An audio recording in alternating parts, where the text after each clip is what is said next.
요한계시록 5장 1절부터 마지막까지의 말씀 우리 함께 합독하겠습니다.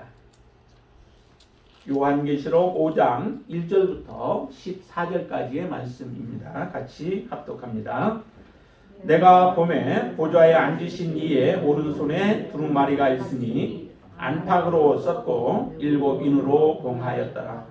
또 보매 힘있는 천사가 큰 음성으로 외치기를 누가 그 두루마리를 펴며 그 인을 떼기에 합당하냐 하나 하늘 위에나 땅 위에나 땅 아래에 능히 그 두루마리를 펴거나 보거나 할 자가 없더라. 그 두루마리를 펴거나 보거나 하기에 합당한 자가 보이지 아니하기로 내가 크게 울었더니 장로 중 한 사람이 내게 말하되 울지 말라. 유대 지파의 사자 다윗의 뿌리가 이겼으니 그 두루마리와 그 7인을 떼시리라 하더라. 내가 또 보니 보좌와 네 생물과 장로들 사이에 한 어린 양이 서 있는데 일찍이 죽임을 당한 것 같더라. 그에게 7뿔과 7눈이 있으니 이 눈들은 온 땅에 보내심을 받은 하나님의 7영이더라. 그 어린 양이 나와서 보좌에 앉으신 이의 오른손에서 두루마리를 취하시니라.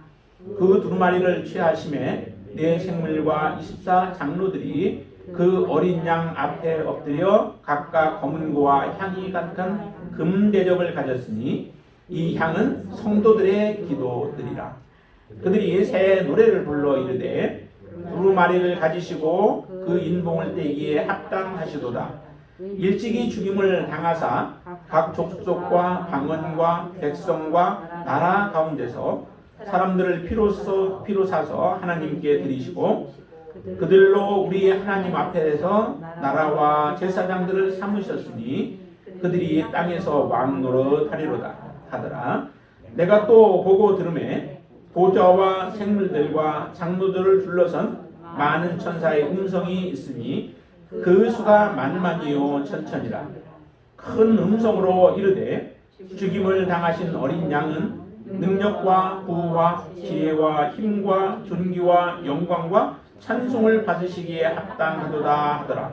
내가 또 들으니 하늘 위에와 땅 위에와 땅 아래와 바다 위에와 또 그 가운데 모든 피조물이 이르되 보좌에 앉으신 이와 어린 양에게 찬송과 존귀와 영광과 권능을 세세토록 돌릴지어다 하니 내 생물이 이르되 아멘 하고 장로들은 엎드려 경배하더라. 아멘. 지금 이제 계속 요한계시록 저희들이 강의를 해서 나아가고 있습니다. 요한계시록을 이해하기 위해서는 큰 틀을 먼저 보셔야 한다라고 말씀을 드렸습니다. 전체적인 부분들에 있어서는 요한계시록을 통해서 우리가 알아야 할 것은 바로 예수 그리스도, 신랑 되신 예수 그리스도가 오시는데 그 예수 그리스도를 우리가 맞이할 신부가 되라라고 하는 것이죠. 우리가 신앙생활을 하는 이유가 어디에 있습니까? 그 이유도 예수 그리스도의 온전한 신부가 되기 위한 삶이죠. 그 삶이 뒷받침되지 못한다면 우리 신앙생활은 의미가 없는 삶입니다. 신앙생활하면서 믿음 생활하면서 많은 것을 우리가 누린다 해도 결과적으로 마지막에 예수 그리스도의 온전한 신부로 우리가 나타나지 못한다면 우리의 믿음의 삶은 헛된 삶일 수밖에 없다는 거죠. 그래서 계시록을 읽으면서 나는 예수 그리스도의 진정한 신부가 되어 있는가? 우리의 교회는 그러한 신부로서 하나님 앞에 서 있는가라고 하는 것을 항상 물어가며 하나님 앞에 우리를 바르게 세우는 그 시간이 필요한 것입니다. 그러기 위해서 우리는 믿음에 있어서 사실은 승리의 삶을 살아야 한다는 거죠. 믿음에 있어서 싸워서 이겨야 하는 삶을 하나님은 우리에게 요구하십니다. 그래서 앞에서 보았던 3장까지의 내용들 가운데 보면은 교회들에 대해 주는 그런 메시지가 있었습니다. 그것을 우리는 무엇으로 얘기했냐면 교회에 대한 심판 계시였다라고 말씀합니다. 왜냐하면 교회에도 하나님은 심판이 있다는 거죠. 교회라고 해서 하나님의 심판이 유예가 되어지든가 면제가 되어진 게 아닙니다. 반드시 심판에서 하나님의 심판을 받지 않기 위한 그러한 노력이 필요한 거죠. 그러한 삶이 필요한 거고 그러한 고백이 필요하며 우리의 그 신앙이 반드시 바르게 세워져야 하죠. 왜 하나님께서 그 7 교회들을 쭉 말씀하시면서 그 가운데서 칭찬도 있고 책망도 있고 다 주시는데 각 교회마다 주시는 마지막 뒤에 보면은 항상 하시는 말씀이 이기는 자예요. 이기는 자에게는 내가 이런 축복을 주겠다라고 말씀합니다. 잘한 교회도 그렇고요. 또한 잘못한 교회도 그렇고 잘하고 잘못한 것이 같이 있는 교회들에게도 동일하게 주님은 그렇게 말씀을 하십니다. 다시 말하면 지금까지는 이겨온 잘한 교회는 지금까지는 이겨온 교회죠.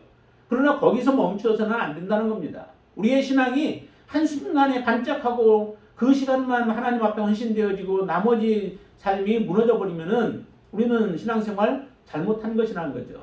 그래서 지금까지 잘해왔다면 그렇게 잘해온 것처럼 앞으로도 계속해서 그와 같은 믿음의 삶을 살아서 승리의 삶을 살라는 겁니다. 혹시 지금까지 믿음의 삶을 잘못 우리가 살아왔다라고 한다면 거기서 돌이켜서 하나님 앞에 온전한 믿음으로 서라라고 하는 것입니다. 잘못된 것과 잘된 것들을 항상 보면서 하나님 앞에 온전한 교회로, 온전한 하나님의 백성으로, 하나님의 자녀로 서서 살아가야 하는 것이 지금 계시록을 통하여 우리에게 주시는 말씀이라는 거예요. 이렇게 교회에 대한 하나님의 심판이 있다면은 세상에 대한 심판은 당연하죠. 세상에 대한 심판은 더욱더 끔찍합니다. 끔찍하고 하나님의 심판은 피할 수가 없습니다. 그런 세상에 대한 심판의 계시가 이제 4장부터 시작해서 주어지는 말씀들이 세상에 대한 심판들이에요. 그렇게 세상에 대한 심판이 주어지는데 4장과 5장을 특별히 우리에게 말씀해 주시는 이유가 이 4장과 5장에서는 우리가 보는 것이 하나님 보좌에 앉아 계시는 분, 보좌에 앉아 계시는 하나님과 또 그 다음에 두루마리를 받으시는 어린 양에 대한 부분들이 5장에 이제 등장을 하게 되어집니다. 왜 하나님 보좌에 앉으신 하나님과 어린 양을 우리에게 보여주시는가라고 하는 것을 우리가 생각해 보면은 바로 이 모든 세상에 대한 끔찍한 하나님의 심판이 이루어지는데 그 심판을 이루시는 분이 누구이신가? 누가 그 심판을 진행하고 계시고 주관하고 계시고 주권으로 다스리고 계시고 통치하고 계시는가라고 하는 것을 우리는 분명히 알라는 겁니다. 하나님께서 이 모든 일들을 진행하시는 거죠. 하나님의 주권 안에 하나님의 허락하심 속에서 심판이 이루어지고 그 심판의 주체가 바로 예수 그리스도께서 모든 일들을 이루어 가시는 거죠. 이전에 첫 번째 이 땅에 임하실 때에는 참으로 볼품없는 모습으로 오셨습니다. 누구 하나 제대로 그분이 우리의 메시아임을 알지 못할 만큼 참으로 초라한 모습으로 오셨지만은 그러나 특별히 하나님께서 은혜를 베푸는 자들은 그분을 알아보게 되어 있죠. 세상에 지혜가 있다고 그분을 알아보지 못했습니다. 세상에 지혜가 없어도 하나님의 은혜 가운데 있는 자들, 하나님을 사랑하는 자들에게는 어린아이라 할지라도 예수 그리스도를 볼 수 있게 하셨고 알 수 있게 하셔서 그분을 찬양케 하셨습니다. 이 예수 그리스도 그분이 바로 세상의 심판자가 되신다라고 하는 거죠. 권세를 가지고 심판하시는 예수 그리스도.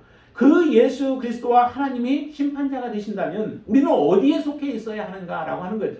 이미 우리는 하나님의 부르심을 받았고 하나님의 자녀가 되어져서 예수 그리스도로 말미암아 하나님의 자녀가 되어진 자들이에요.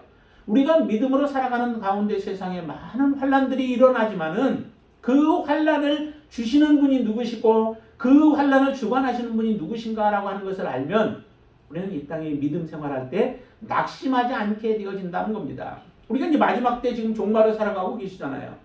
여러분들이 지금 종말의 시대에 지금 우리가 살아가고 있어요. 예수 그리스도가 오신 이후로 또 하나님이 마지막 심판을 다 내리시는 그날까지의 그 과정을 보고 종말이라고 이제 보통 표현을 하고 계시죠. 그럼 우리는 지금 종말의 시대를 살아가고 있다는 겁니다. 이런 종말의 시대를 살아가는 자들에게 좋은 것도 있지만은 하나는 두려운 부분이 있잖아요. 앞으로 그 계시록에서 얘기하는 끔찍한 일들, 이런 재앙들이 일어나게 되어질 터인데 그때 하나님 앞에 온전하게 서 있는 자들은 하나님이 그 위기들 가운데서도 보호하신다라고 하시는 하나님의 약속이 있는 겁니다. 내가 사랑하는 하나님, 내가 믿고 의지하는 그 하나님이 세상의 모든 심판을 주관하고 계시고 다스리신다라고 하면은 우리의 마음 가운데 어때요? 그래도 위로가 되어지죠. 분명한 것은 우리가 하나님 앞에 바르게 서 있는가, 내 신앙이 하나님이 기뻐하시는 모습으로 되어져 있는가라고 하는 것을 우리는 점검해 봐야 되죠.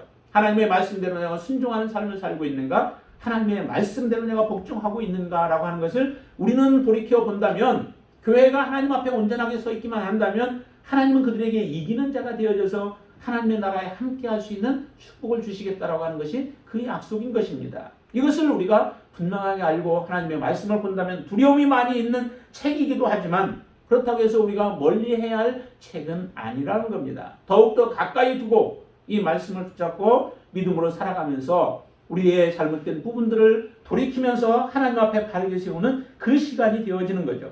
오늘 이제 5장에서 보면은 특별히 그 두루마리가 이렇게 나옵니다. 1절에 보시면 이렇게 얘기하죠. 내가 보매 보좌에 앉으신 이의 오른손에 두루마리가 있으니 안팎으로 썼고 7인으로 봉하였더라 라고 얘기를 합니다.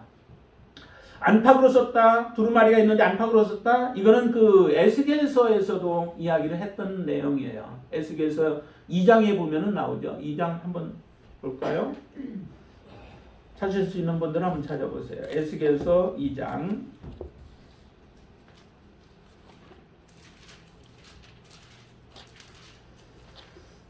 2장의 그 끝에 보면은 9절과 10절 말씀을 한번 보시죠. 9절과 10절을 보시면 같이 한번 찾으신 분 같이 읽습니다.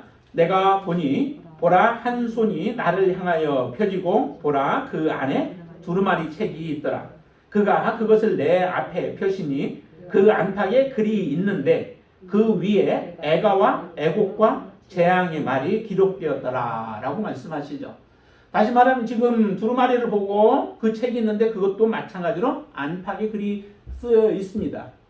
쓰여 있는데 그 위에 뭐가 쓰여 있는가, 그 안에 무엇이 담겨 있는가라고 하는 것을 여기서 말씀을 해줘요. 근데 그 안에 애가와 굉장히 이제 고통스러운 노래이죠. 애가 그리고 애고 그다음에 재앙의 말들이 이 안팎으로 가득 쓰여져 있다라고 하시는 겁니다. 근데 이렇게 이 세 가지의 내용을 보면은 실제 여기서 안팎에 쓰여진 내용들을 통하여 이루어질 일들을 보면은 그거는 하나님의 심판에 해당되어지는 말씀들이죠. 심판이 이루어지기 때문에 그 심판을 통해서 많은 사람들이 애곡하게 되고 애가를 부르게 되어지고 그 다음에 재앙의 말들이 그 안에 가득 쓰여져 있는 것들이죠. 이렇게 두루뭉실한 모습으로 기록되어져 있는 거에 지금 에스겔이 본 그런 마지막 때 되어지는 그런 모습들이에요. 근데 이러한 그 말씀들, 애곡과 애가와 또 재앙의 말들, 이 말들이 그럼 어떤 것인가? 여기 오늘 5장 1절에 보면 이렇게 써 있잖아요. 안팎으로 써 있고 7인으로 봉하였더라 라고 얘기를 해요. 그러니까 실제적인 구체적인 부분들은 뭔지는 몰라요. 모르지만 이 계시록의 말씀들을 보면은 이제 그 내용들이 무엇인가라고 하는 것들이 이제 보여지게 되어지죠. 그 애가, 애곡, 재앙의 말들이 과연 무엇인가? 그것은 지금 7인으로 봉해져 있다라고 얘기를 하는 겁니다. 봉해져 있는데 그 봉해진 말씀들이 어린 양을 통하여서 하나씩 인이 떼어지면서 그게 이제 드러나게 되어지죠. 어떤 재앙들이 일어나는지 그게 7인과 또 7나팔과 7대접을 통하여서 이루어지는 그런 재앙의 모습들이 나타나게 되어져. 이런 일들이 세상 가운데 일어나기 때문에 애가를 부를 수밖에 없고 애곡할 수밖에 없는 그런 상황이 펼쳐지게 되어지죠. 근데 여기에 7인으로 봉했다라고 이렇게 말씀합니다. 7인으로 봉했다고 하는데 여기서 실질적으로 봉해져 있지만은 그러나 그것은 떼어져요. 근데 이런 봉해졌다라고 하는 것, 봉하라고 하는 말들은 이전에 보면 다니엘서에도 구약의 하나의 묵시록과 같은 그런 다니엘서에도 보면 그런 말씀들이 나오게 되어요. 한번 다니엘도 한 번 더 볼까요? 다니엘서 12장을 한번 보실까요? 12장에 보면은 12장 4절을 보세요. 다니엘서 12장 4절 제가 읽겠습니다. 다니엘아 마지막 때까지 이 말을 간수하고 이 글을 봉함하라. 많은 사람이 빨리 왕래하며 지식이 더하리라 라고 말씀하시죠. 그러니까 지금 이 말씀이 봉해지는 그때는 어느 때까지냐면은 많은 사람이 빨리 왕래하고 지식이 더해지는 그때까지 이게 봉해진다는 거죠. 그러니까 이 말씀들을 보아도 잘 깨닫지를 못하는 겁니다. 그 가운데 이제 깨닫는 사람도 있겠죠. 또 거기 9절에 보시면은 다니엘서 9절에 보면 또 이렇게 얘기하죠. 그가 이르되 다니엘아 갈지어다 이 말은 마지막 때까지 간수하고 봉함할 것입니다 라고 얘기를 해요. 그래서 봉함하라, 간수라고 하는 것은 이미 깨달은 사람들이 하나님의 말씀을 붙잡고 믿음으로 살아가는 사람들이고, 반대로 봉함이 되어진 것은 하나님의 말씀은 외쳐지는데도 그 말씀이 그들의 귀에 들려지지 않고 그들의 마음에 와 닿지가 않는 거예요. 깨닫지를 못하는 거예요. 그렇게 되어지니까 그들은 계속해서 악한 길을 걸어가게 되어지죠. 깨닫는 자들만이 돌이키게 되어집니다. 내 죄가 어떤 죄가 있는가라고 하는 것을 아는 사람만이 그 죄에서 돌이킬 수 있는 거죠. 내 죄가 뭔지를 모르는 사람은 결코 돌이킬 수 없습니다. 돌아서지도 않습니다. 근데 이 말씀들이 이렇게 봉해지어 있다라고 하는 거죠. 대충의 내용은 알아요. 그것이 끔찍한 일들이 일어날 것이다라고 하는 것은 알지만 그것이 무엇인지를 모르고 그 끔찍한 일들이 나와 상관이 없다라고 생각하는 사람들에게는 지속적으로 하나님의 말씀은 봉해져 있게 되어지죠. 근데 이것이 하나씩 인을 떼면서 그것이 드러나게 되어지는데 그 인을 뗀다는 것이 봉투에 붙여져 있는 그 인, 뭐 그런 의미로 우리가 원래는 지금 보죠. 처음에는 7개의 인들이 있기 때문에 하나를 떼는데 그 인을 뗀다라고 하는 것에 대해서 실제적인 부분들은 어떤 것으로 보여지냐면은 실제 예수 그리스도가 인을 떼심으로 인하여 나타나는 그러한 그 재앙들 하나하나가 일어나는 것들이 인을 떼는 것들이죠. 그 인을 떼야만 사람들이 이것을 통하여 하나님의 하시는 일들을 보게 되어진다는 겁니다. 우리가 계속 출애굽에 대한 부분들을 말씀하면서도 거기에 보면은 10가지 재앙이 일어나잖아요. 10가지 재앙이 일어나는데 그 10가지 재앙을 하나님이 통해서 하나님이 모세를 통하여서 또 아론을 통하여서 이를 그 재앙들을 애굽에 내리게 되어집니다. 애굽에 내리는데 이 하나님의 행하시는 일들을 보면서도 사람들의 마음이 바로 돌아서지 않죠. 특별히 바로 왕은 그의 마음이 강팍하여서 하나님이 재앙을 내리는데 이것이 하나님이 내리는 것인 줄 알면서도 마음이 돌아서지 않습니다. 왜냐하면은 자기의 술객들이 하나님의 행하신 것과 똑같은 일들을 몇 가지를 따라 하잖아요. 그러니까 그 마음이 강팍해요. 이거 하나님이 하신 것인 줄 알면서도 우리도 할 수 있는 것이네 라고 생각하고 마음이 돌아서지가 않죠.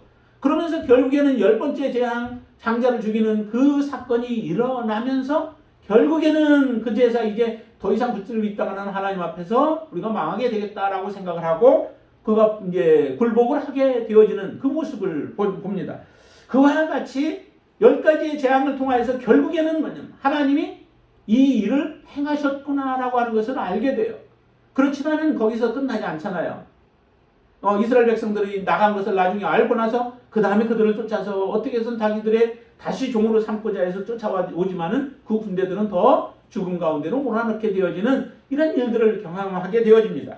하나님이 예수 그리스도를 통하여서 행하시는 마지막 때의 이런 재앙들 하나씩 하나님의 재앙을 내리시면서 사람들의 마음 가운데는 정말 이게 하나님이 행하시는 것이구나 라고 하는 것을 알게 되어진다는 거죠. 연병이 일어나고 또한 많은 전쟁들이 일어나고 또 여기 성경에서 말씀한 것들이 하나씩 이루어짐으로 인하여서 사람들은 이것이 정말 하나님께서 행하시는 것이구나 라고 하는 것을 알게 되어진다라고 하는 겁니다. 그렇게 하면서 이 봉함되어졌던 것이 이 봉인이 떨어지게 되어지죠. 그 모습들을 우리에게 보여주는데요. 자, 한번 그 요한계시록 22장도 한번 보세요. 22장에 보면은 거기에서는 이제 더 이상 이걸 봉함하지 말라라고 하시는 말씀을 하십니다. 요한계시록 22장 10절 말씀 보세요. 10절 같이 한번 읽습니다. 또 내게 말하되 이 두루마리의 예언의 말씀을 인봉하지 말라. 때가 가까우니라 해서 인봉하지 말라는 거죠. 이미 이제 다 그 모든 것들이 다 드러나요. 하나님의 말씀이 이 계시록을 통해서도 지금 어떻게 일어날 것인가 하나님께서 하나하나 그 일들을 이루실 것에 대해서 말씀하시면서 그렇기 때문에 이제 인봉하지 말라라고 말씀합니다. 그래서 요한계시록을 정확하게 우리가 잘 읽는다면 하나님이 앞으로 어떤 일들을 하실 것인가라고 하는 것이 분명하게 우리에게 보여지죠. 그 모습을 보면서 우리가 알아야 할 것은 하나님께서 지금 이 모든 것들을 진행하고 계시기에 하나님을 우리가 더 바라봐야 돼요. 자, 그러면서 하나님께 나아가는 지혜가 필요한 거죠. 그런데 사람들이 안 나가요. 11절 보세요. 22장 11절입니다. 11절. 불의를 행하는 자는 그대로 불의를 행하고 더러운 자는 그대로 더럽고 의로운 자는 그대로 의를 행하고 거룩한 자는 그대로 거룩하게 하라라고 말씀합니다. 그러니까 이미 하나님이 다 보여주시고 하나님이 하셨다라고 하는 것을 알려주었는데도 사람들의 마음은 움직이지가 않는 거예요. 그만큼 완악한 겁니다. 하나님이 행하셨고 하나님이 지금 일을 행하고 계시고 하나님이 우리 앞에 놓은 그런 심판과 이런 모습들을 본다면은 빨리 돌이켜야 하는 것이 그게 지혜로운 인생 아니겠습니까? 그런데도 사람들은 그 마음을 돌이키지 않는다는 거죠. 그래서 악한 자들은 계속 악을 쫓아서 가고 선한 자들은 선한 가운데서 거하며 살아가는 삶을 이루어진다는 겁니다. 이렇게 하나님이 행하시는 일들을 보여준다는 거예요. 이 7인을 통하여서 이와 같은 일들을 행할 것인데, 그런데 이제 요한의 입장에서는 참 안타까운 거예요. 무엇이 안타까울까요? 지금 이 모습들을 보는데 요한이 지금 이것이 어떤 말씀인가라고 하는 것을 알고 이것이 다 보여져서 사람들로 하여금 어떻게 해서든 더 하나님께 돌아오기를 원하는 마음이 요한의 입장에서는 간절할 터인데, 그리고 하나님의 말씀대로 하나님의 속성대로 하나님은 공의를 행하시고 하나님은 또한 심판한 정의를 베푸시는 하나님이신 것을 보여주셔야 되잖아요. 지금 이 세상에도 온전하게 선한 것이 드러나지는 않잖아요. 악한 것들이 가리우고 그런 가운데서 선을 쫓아서 살아가는 사람들이 고통을 당하고 눈물을 흘려가며 살아가는 사람들이 얼마나 많이 있습니까? 이런 사람들의 모습을 보면은 우리가 하나님 앞에 기도해야 되죠. 그 기도가 뭐예요? 하나님의 공의가 드러나서 악은 악대로 선은 선대로 하나님의 갚으심을 받는 그런 역사가 일어나기를 위하여 기도하는 것이 성도들이 기도해야 할 일들이죠. 그런 기도가 이 요한의 마음과 같은 거예요. 그래서 이 두루마리를 받아서 인을 좀 뗄 사람이 있는가 찾아보지만은 그것이 보이지 않으니까 요한은 너무도 그게 안타까운 거죠. 그래서 우는 거예요. 2절에 저기를 보시죠. 4절 말씀 한번 같이 보실까요? 4절. 다들 같이 읽습니다. 그 두루마리를 펴거나 보거나 하기에 합당한 자가 보이지 아니하기로 내가 크게 울었더니라고 계속해서 울면서 그걸 찾을 때까지, 자기의 눈에 보일 때까지, 그것을 알려줄 때까지 요한이 그렇게 울고 있는 거예요. 우리의 마음 가운데 또 여러분들 마음 가운데 이런 간절함과 애타는 마음들이 있기를 바랍니다. 예수님께서 산상수훈을 말씀하실 때도 그렇잖아요. 복 있는 사람이 누구인가요? 누가 복 있는 사람인가요? 돈이 많은 사람인가요? 지식이 많은 사람인가요? 그런 사람들을 복 있는 사람이라고 말씀하지 않았습니다. 복 있는 사람은 심령이 가난한 자가 복이 있다라고 말씀하시고 긍휼히 여기는 자가 복이 있고 또한 애통하는 자가 복이 있고 말씀합니다. 의를 위하여서 핍박을 받는 자가 복이 있다고 말씀하세요. 이와 같이 하나님 앞에 정말 복이 있는 사람은 뭐냐? 의를 우리가 사모하는 자들이라는 거죠. 정말 하나님의 의가 이 땅에 왔고 예수 그리스도가 이 땅에 오셨고 그 예수 그리스도를 붙잡고 예수 그리스도의 마음을 가지고 주님과 함께하며 믿음으로 살아가는 자가 되어지기를 주님은 원하시는 거죠. 이 땅에 하나님의 온전한 의가 드러나고 하나님의 행하시는 일들이 이 땅에서 온전히 실현되어지기를 위하여 기도하는 자들, 그런 자들을 하나님은 찾으시는 거예요. 내가 예수 그리스도 때문에 핍박을 당해도 그 길을 놓지 않고 살아가는 자들을 주님은 원하시는 거죠. 그래서 마태복음 6장 33절에 뭐예요? 너희는 먼저 그의 나라와 그의 의를 구하라. 그리하면 이 모든 것을 너에게 더하시겠다라고 말씀하시잖아요. 우리가 원하는 것, 하나님의 자녀들이 원하는 것은 오직 의를 구하는 삶이에요. 하나님이 그것을 기뻐하십니다. 그렇게 의를 구하여 하나님의 뜻이 이 땅에 이루어지고 하늘에서 이루어진 것처럼 이 땅에서 이루어지는 것, 그것을 하나님이 우리를 통하여 이루시기를 원하죠. 우리가 그렇게 기도함으로 하나님의 뜻이 이 땅에 이루어지기를 위하여 기도하듯이 지금 여기에 요한도 그렇게 안타까움에 울부짖는 겁니다. 한나의 기도가 우리가 참 위대했던 이유가 어디에 있습니까? 한나는 처음의 기도는 자기 아들이죠. 내가 아들이 없어서 고통당했던 그 심정 아니겠습니까? 아들을 낳지 못함으로 인하여서 그것이 자기의 죄인 것처럼 느껴졌던 한나의 그 고통, 아픔, 그것을 가지고 하나님 앞에 나아갔지만은, 그러나 하나님 앞에 나아가서 기도하는 가운데 그의 마음은 바뀌어지는 거죠. 당시에 사사 시대에 지나서 그 다음에 이제 이루어지는 것이 왕정 시대로 들어가잖아요. 사사 시대 때 얼마나 혼란한 그런 시대였습니까?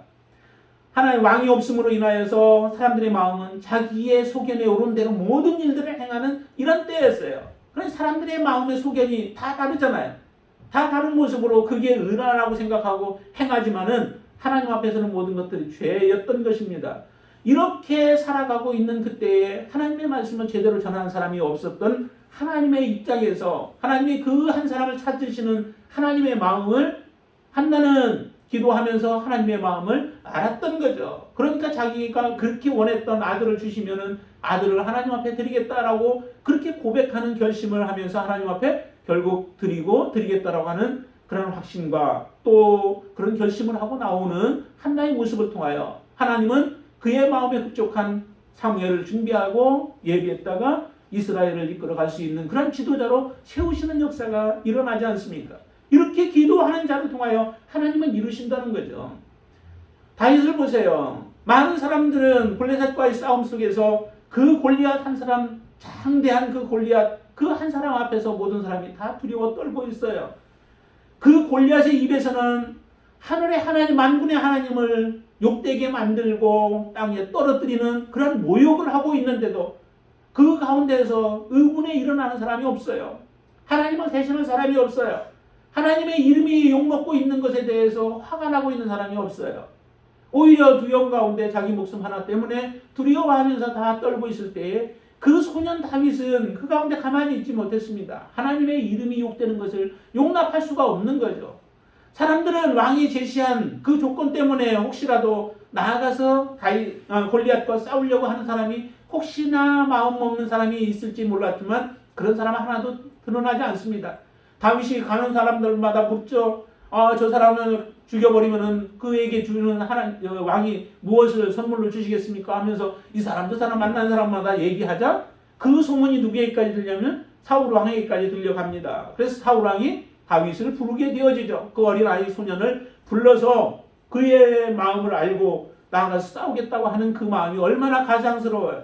그러니 자기 옷까지도 장비를 다 입혀서 내보내서 혹시라도 그를 보호하고자 하는 마음에 그렇게 하지만은 다윗은 그건 다 버리고 오히려 자기를 지켜주신 분은 하나님이심을 고백하면서 오직 하나님, 그분이 나를 지금까지도 지켜주셨다. 곰의 발톱에서도 사자 이빨에서도 지켜주신 분이 나다라고 하면서 하나님의 이름에 욕먹이는 그것을 용납하지 못하고 나아가서 결국 승리를 거두는 역사가 일어나잖아요. 얼마나 위대한 그 다윗의 모습을 우리가 보게 되어집니까? 그것이 어디에서 출발하냐면 바로 이 요한과 같은 마음이죠. 바로 의를 위하여 하나님이 욕먹지 아니하고 하나님의 뜻이 바르게 선포되어지고 이 땅에 악이 횡행하고 악이 넘쳐남으로 인하여서 욕먹는 사람이 누구예요? 악을 저지르는 사람도 그렇지만은 하나님이 욕먹잖아요. 하나님이 살아계시면 어떻게 이와 같은 일들이 일어날 수 있겠느냐라고 사람들은 하나님을 무시해요. 하나님을 침뱉어요. 하나님을 욕보여요. 이게 바로 지금 이 시대의 사람들의 모습들이에요. 그런데도 우리의 마음 가운데 그 하나님에 대한 마음이 없다면은 바로 하나님의 역사가 일어날 수 없는 겁니다. 이 요한이 이것 때문에 울 때에 하나님을 말씀하시잖아요. 그 중에 한 장로가 얘기합니다. 유대 지파의 사자 다윗의 뿌리가 이겼다라고 말씀합니다. 그리고 그 두루마리와 그 7인을 떼시리라 라고 말씀해요. 바로 이 어린 양, 일찍 죽임을 당한 것 같다라고 얘기하죠. 어린 양이 바로 이와 같은 일들을 행하실 것이다 라고 얘기를 합니다. 예수 그리스도 그분만이 능히 이 자격이 있는 분이에요. 다른 어떤 것도 자격이 없습니다. 하나님은 그 두루마리를 가지고 계시면서 누군가가 이것을 가지고 와서 인을 떼기를 원하시는 분이 하나님이시죠. 그렇다고 하나님이 직접 떼시지는 않으시고 합당한 자격이 있는 그 사람이 바로 이와 같은 일을 해야 하는데 예수 그리스도 다윗의 지파요 또 지파의 사자요 다윗의 뿌리이신 바로 예수 그리스도 비록 인간의 육신을 입으셨지만은 그러나 그거는 사람의 몸을 통하여서 그 남자를 통하여서 나지 아니하고 성령으로 잉태하여 동정녀 마리에게 나신 죄가 없으신 예수 그리스도 그분만이 그리고 우리를 위하여서 십자가의 죽으심으로 우리를 거룩해 만드신 그 예수 그리스도 그분만이 능히 자격이 있는 분이셨고 그분이 있다라고 하는 거죠. 예수 그리스도가 일하실 수 있도록 그 길을 열어주시는 분이 바로 열었고 그분만이 우리의 진정한 우리의 심판자가 되어주시고 모든 것들을 다스릴 수 있는 권리를 가지신 분이시죠. 그분에 대해서 예수님에 대해서는 여러 가지로 모습을 표현해요. 7뿔과 7눈이 있다라고 이게 표현들을 하지만은 굳이 그것들에 대해서는 뭐 어떻게 하는 것 필요 없어요. 그 예수 그리스도 그분이 바로 이게 이 인을 떼시면서 마지막 심판을 진행하실 터인데 그분을 보세요. 이렇게 얘기를 하죠. 이제 그 예수님에 대한 부분은 좀 얘기를 하시면서 8절 말씀 한번 보세요. 8절 그 두루마리를 취하심에 네 생물과 24장로들이 그 어린 양 앞에 엎드려 각각 검은고와 향이 같은 금 대접을 가졌으니 이 향은 성도들의 기도라라고 합니다. 예수 그리스도에 대해서 사람들이 이제 예배하는 모습들이에요. 거기에 보면은 네 생물을 그리고 24장로들이 예수 그리스도 어린 양을 찬양하는 그런 모습이죠. 찬양하죠. 그런데 왜 예수 그리스도를 찬양해야 하는가라고 하는 이유를 거기서 얘기를 합니다. 9절 말씀 보세요. 9절 같이 한번 봅니다. 같이 읽습니다. 그들이 새 노래를 불러 이르되 두루마리를 가지시고 그 인봉을 떼기에 합당하시도다. 일찍이 죽임을 당하사 각 족속과 방언과 백성과 나라 가운데서 사람들을 피로 사서 하나님께 드리시고 10절 그들로 우리 하나님 앞에서 나라와 제사장들을 삼으셨으니 그들이 땅에서 왕노를 하리로다. 예수 그리스도가 행하신 일이 있으시죠. 이스라엘 백성들을 구원하기 위하여서 어린 양을 취하여 잡아서 인방과 민설주의 발음으로 인하여 죽음의 사자가 심판이 그들에게 이스라엘 백성들에게는 넘어가고 애굽 백성들에게만 임하였던 것과 같이 우리의 모든 죄로 인하여 우리가 멸망받아야 되고 영원한 심판 가운데 놓여야 하고 영원한 고통 가운데 놓여야 할 우리들을 예수 그리스도 그분이 바로 십자가의 죽으심으로 우리를 위하여 대신 대속하심으로 우리가 살게 되어진 이 놀라운 역사를 이루신 그 하나님을 그 어린 양을 또 예수 그리스도를 우리가 찬양하지 않을 수 없는 거죠. 예수 그리스도를 우리가 찬양해야 할 이유가 바로 여기에 있습니다. 우리를 영원한 하나님의 자녀로 삼아주셨고 그 장은 거기에서뿐만 그친 것이 아니라 그 다음에 우리를 사서 하나님께 드리시고 그리고 10절에 보면은 우리를 나라와 제사장을 삼으셨다는 거죠. 나라와 제사장을 삼아서 하나님의 아름다운 덕을 우리로 하여금 전하게 하셨다라고 베드로 전서에는 말씀하고 계시죠. 그래서 우리를 왕노릇하게 하신 하나님이시기에 그 예수 그리스도를 우리는 영원토록 찬양해야 하는 거예요. 우리가 어떤 형편에 있든지 그분을 찬양해야 되는 거예요. 우리가 진정 하나님의 자녀라면 여러분들은 하나님의 자녀 아니에요? 진정한 하나님의 자녀, 하나님의 소유된 백성들이기에 우리의 입술에서는 하나님을 찬양하는 찬양이 끊이지 않아야 된다는 거죠. 무엇 때문에 우리가 멈춰야 할 이유가 있습니까? 우리가 하나님 앞에 드리지 못할 이유가 무엇이 있겠습니까? 우리를 영원한 하나님의 자녀로 또 하나님의 백성으로 삼아주셨는데 그래서 그 예수 그리스도를 찬양하는 생물과 24장로들이 그렇게 찬양하는 겁니다. 뿐만 아니라 그 찬양이 거기서 그치지 않죠. 그 다음에 많은 천사들이 11절에 보면 많은 천사들이 찬양을 합니다. 찬양하는데 그 찬양의 내용이 무엇이에요? 12절에 보시면 이렇게 하죠. 죽임을 당하신 어린 양은 능력과 부와 지혜와 힘과 존귀와 영광과 찬송을 받으시기에 합당하도다라고 말씀합니다. 죽임을 당하신 어린 양 그분은 모든 능력을 가지고 계시고 모든 부의 주체가 되시고 또 모든 지혜를 가지고 힘을 가지시고 존귀하고 영광과 찬송을 받으시기에 합당하신 분이 바로 이 어린 양이시다라고 찬양하고 있는 겁니다. 정말 얼마나 아름다운 모습이에요. 그래서 이 천상에서는 앞으로 우리가 그 나라에 가게 되어지면 영원토록 그 찬양이 끊이지 아니할 거예요.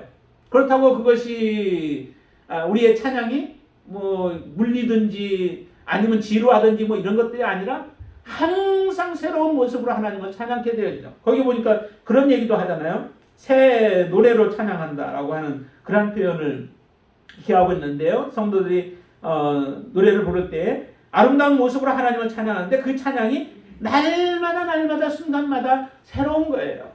하나님의 그 은혜가 우리의 마음 가운데 그렇게 새록새록 올라오는 거죠. 그 은혜로 찬양하는데 그것이 어떻게 우리가 지루할 수 있겠습니까? 우리가 어떻게 그 시간에 다른 것들을 할 수 있겠어요?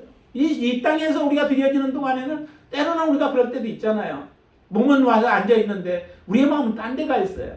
누가 같이 놀러 갈 거 생각하기도 하고 뭐 장사할 거 아니면 사업할 일들 그거 구상하면서 앉아서 하나님 앞에 예배 드릴 때도 있지만은 하나님 앞에서 우리가 드려지는 그 예배는 온전한 찬양이 되어지고 온전한 영광이 되어지는 그러한 예배가 드려질 겁니다. 지금 천사들이 하나님을 찬양하는 이 찬양의 모습도 마찬가지죠. 이렇게 찬양이 올려 퍼지게 되어지고 또 그 다음에 또 찬양이 올려지죠. 13절 보세요. 13절 같이 한번 봅니다.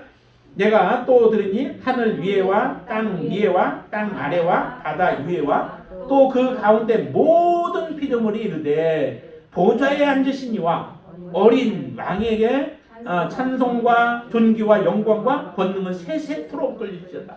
세세토록 돌릴지어다. 끊임없이 돌려주게 되어지죠.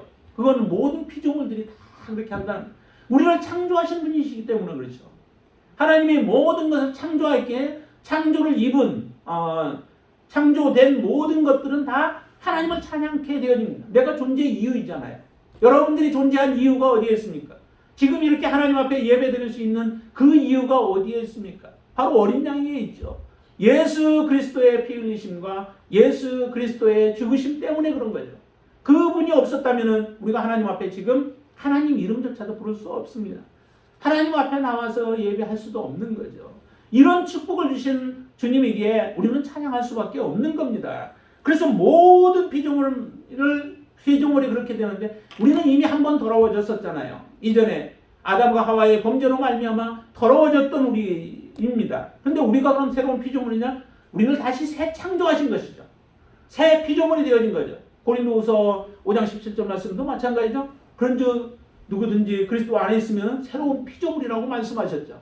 우리를 새롭게 하셨어요. 옛날의 것들을 완전히 다 하나님이 죽이시고 또한 그것을 없애시고 이제 하나님을 섬기는 자, 전에는 죄를 위하여 우리가 살았던 인생이었다면은 이제 지금부터는 하나님의 의를 위하여 하나님을 위하여 살아가는 인생으로 바꾸어 주신 것이 우리를 새로운 피조물로 만들어 주신 거예요.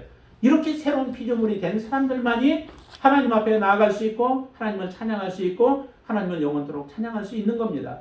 그러기에 이렇게 14절에 보면은 네 생물과 그 다음에 장로들이 아멘하고 그러면서 경배하는 하나님은 예수님을 찬양하는 모습들이 나옵니다. 이 예수님이 지금 찬양을 받으시는 그 예수님이 이 땅에 아직 남아있는 그 시간 동안에 하나님이 역사하실 것이고 통치하실 것이고 주관하실 것입니다. 그 통치하심이 우리에게 온전한 구원으로 나타나기 위하여서 우리가 지금도 믿음으로 하나님 앞에 살아가셔야 할 것이고 하나님의 구원과 심판은 동시에 일어나요.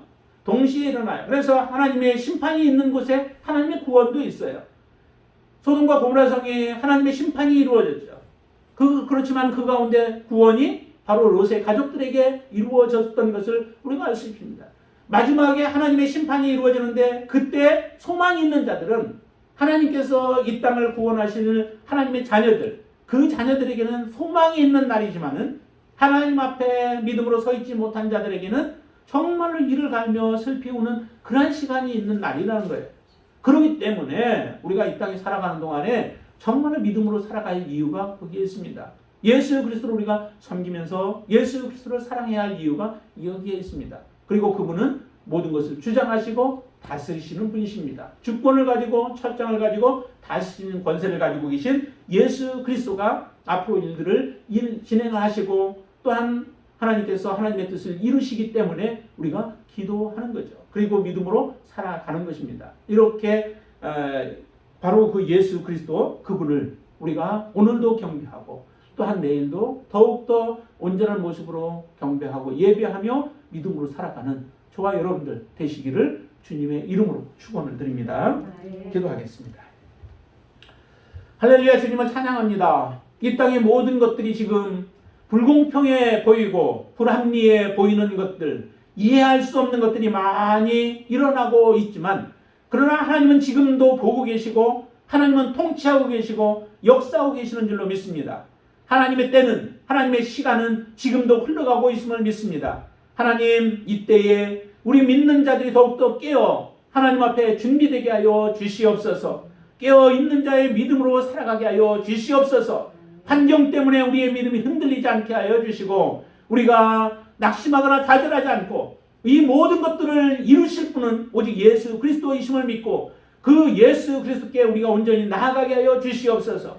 길과 진리와 생명이 되시는 분은 예수 그리스도이심을 믿습니다. 예수 그리스도께서 모든 것들을 주장하시고 다스리시며 온전히 영광과 찬양과 존귀를 받아 주시옵소서. 아버지 하나님, 우리의 믿음이 연약했던 자들 다시 한번 온전히 세워 주시옵소서. 아버지 하나님, 떨쳐 일어나게 하여 주시옵소서. 회개하고 돌이키게 하여 주시옵소서. 온전한 믿음으로 주님을 기쁘시게 하는 자로 서게 하여 주시옵소서. 예수님의 이름으로 간절히 기도드리옵나이다. 아멘.